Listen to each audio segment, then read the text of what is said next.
안녕하세요. 금요사건 파일 디바제시카입니다.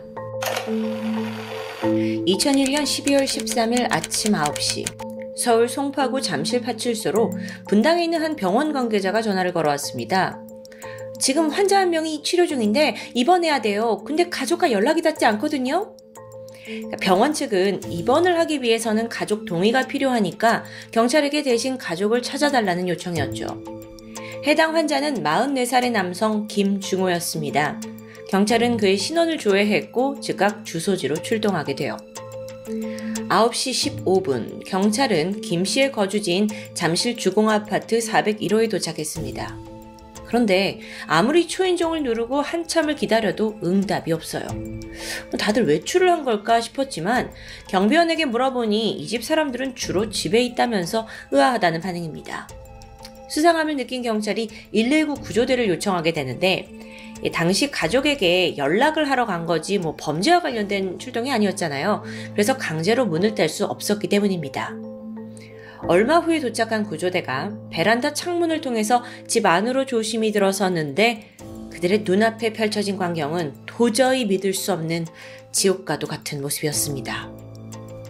일단 안에서 피비린내가 진동했어요.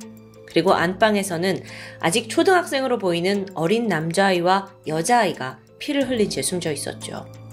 안으로 보이는 성인 여성과 또 큰딸은 각각 부엌과 작은 방에 쓰러져 있었습니다. 전부 누군가에게 참혹하게 살해당한 정황이에요. 안타깝게도 아이들의 목과 가슴에 수차례 흉기에 찔린 자국이 있었고요. 피해자 모두 둔기에 머리를 공격당한 흔적도 보이고요. 근데 무엇보다도 끔찍한 건 아내와 큰딸의 모습입니다. 특히 두 사람은 둔기에 어찌나 세게 가격을 당했는지 머리가 함몰되어 있었는데요. 큰딸의 얼굴은 거의 형체를 제대로 알아보기 힘들 정도입니다. 제가 왜 지옥이라고 표현했는지 이해하시죠? 이런 시신의 모습은 사실 일반적인 강도살인으로 보긴 힘듭니다. 하지만 분명 현관문은 잠겨 있었고 침입의 흔적도 없었고요. 무엇보다 피해자들을 공격한 도구들이 다양합니다. 머리를 가격한 것으로 보이는 쇠망치, 부엌칼, 그리고 심지어 소형 절단기와 가위까지 사용한 모습이에요. 잔인한 방식으로 여러 도구를 이용해서 오버킬을 했다? 이건 분명 면식범에 의한 원한살인이라고 추정할 수 있겠죠. 경찰이 탐문에 나섰습니다. 이웃들이 의미심장한 증언을 하는데 바로 전날인 12일 새벽에 가족들이 막 소리를 지르면서 싸우는 걸 들었다는 거예요. 게다가 아이들이 아빠! 막 부르면서 크게 울었다는 증언도 등장합니다. 경찰은 그 시간쯤에 어떤 사건이 발생했고 사망 시각이라는 걸 직감하게 돼요. 근데 여러분, 지금 이 집에서 유일하게 살아남은 사람 있잖아요. 지금 병원에 입원해 있는 그 아버지 김중호. 경찰은 즉각 분당 병원에 연락을 했고 그가 지금 어떤 상태인지 물어보는데 김중호는 복부와 팔에 흉기로 자해를 한 흔적은 있었지만 생명에 지장은 없었고요.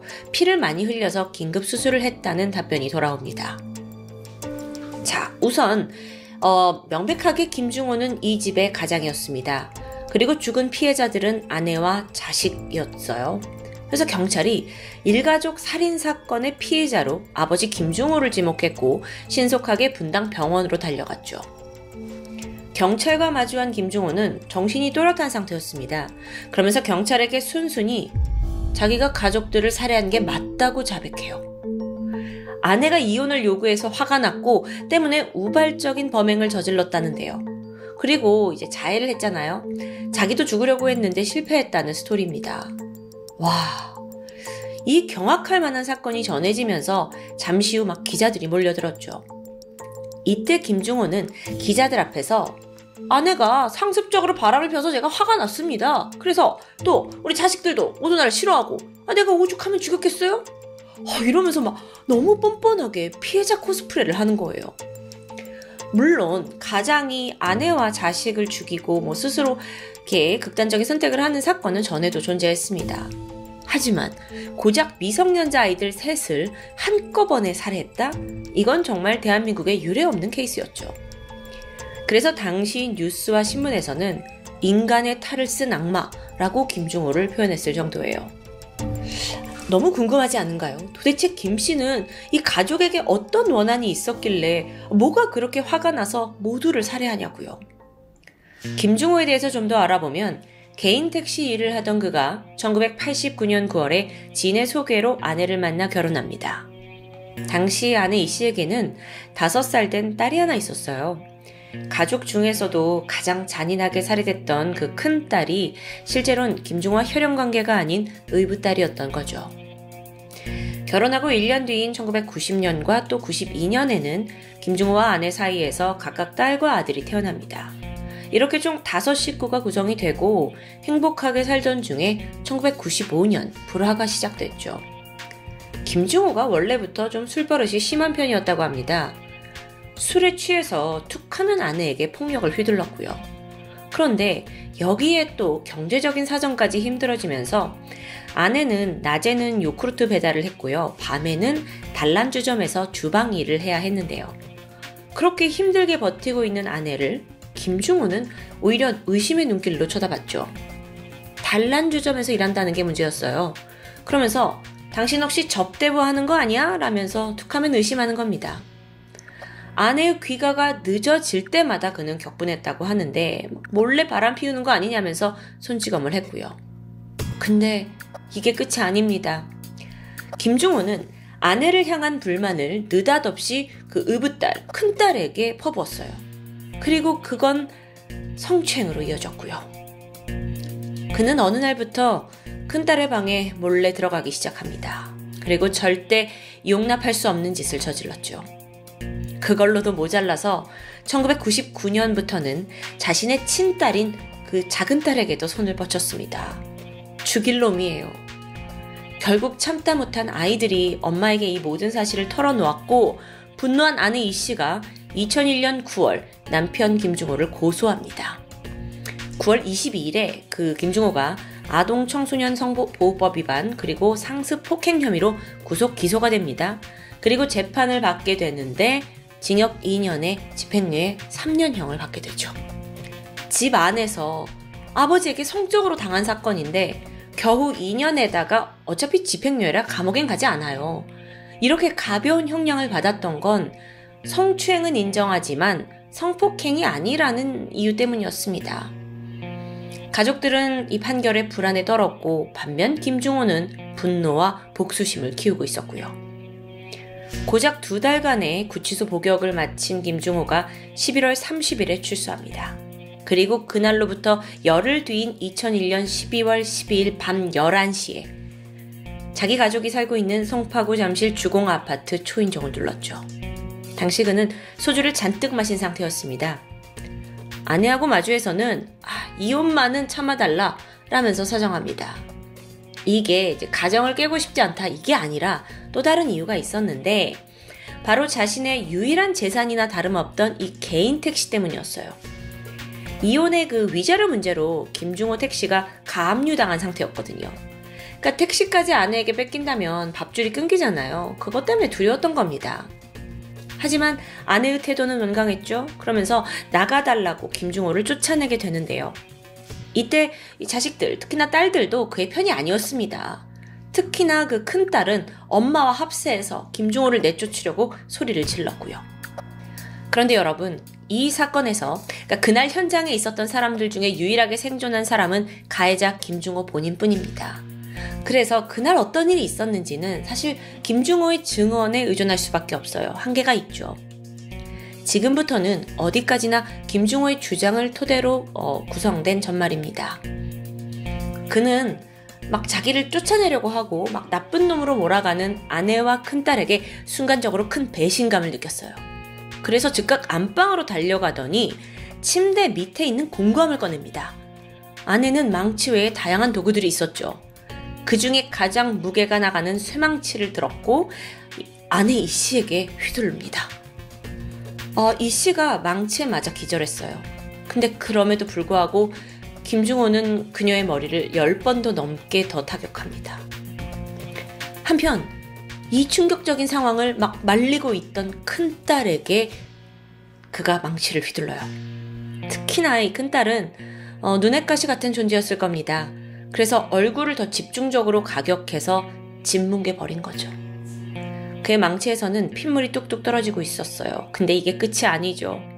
이 망치를 들고 다시 그 남은 아이들이 잠들고 있는 안방으로 향했습니다. 이 유혈이낭장한 살인극이 벌어지는 동안 시끄러웠잖아요. 그래서 이웃들 또한 비명소리를 들었습니다. 만약 이때 신고가 이뤄졌다면 최소한 남은 아이들의 목숨은 살렸을지도 모르죠. 하지만 이 집이 평소에도 워낙 큰 소리로 싸웠기 때문에 이웃들은 오늘도 그러려나 보다 하고 무심코 넘겼다는데요. 한편 김중호가 손에 든 망치는 가장 먼저 11살짜리 작은 딸에게 향했습니다. 수사관들의 추정에 의하면 아마 작은 딸에 대한 분노 또한 컸을 것으로 보아져요. 왜냐하면 그의 머릿속에는 이 두 딸의 폭로로 인해서 이혼을 당하고 빈털터리가 된다는 생각밖에 없었기 때문이죠. 이를 뒷받침해주는 게 잔혹한 범행 과정입니다. 김중호가 자신의 작은 딸 머리를 내려치는 과정에서 망치의 자루가 부러져 버렸을 정도니까요.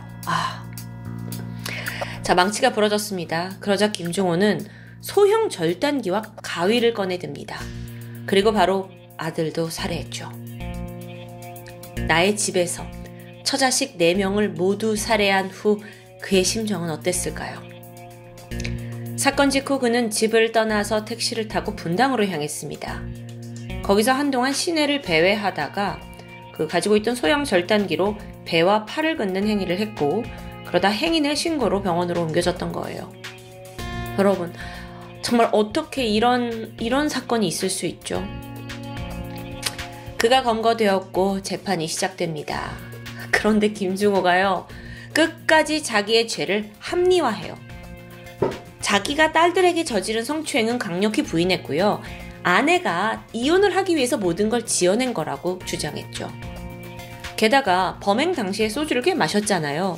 그래서 심신미약이었다, 정신이 온전치 않았다 라는 것도 호소합니다. 그 상황에서 이제 김중호가 말하길, 내가 무릎을 꿇고 몇 시간이나 사정을 했지만 막 강하게 쫓아내려고 하는 아내와 큰딸에게 순간적으로 화가 치밀었다 하면서 우발적인 살인을 주장했죠. 지금 범행을 부정하고 있고 심신미약의 우발적 살인까지. 법원은 이걸 어느 정도 받아들였습니다. 김중호가 만취 상태여서 정상적인 인지 기능을 잃었다고 판단한 거예요. 2002년 최종 판결이 확정됐습니다. 술을 마신 채 우발적인 분노심으로 아내와 2명의 친자식 그리고 의붓딸까지 잔혹하게 살해한 김중호에게는 사형이 내려집니다. 현재 그는 대한민국의 생존해 있는 사형수들 중에 한 명이에요.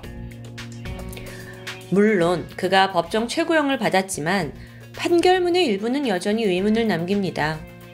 만취 상태에서 이렇게 순간적으로 조절을 잘 못해서 우발적으로 살인을 저질렀다라는 소견.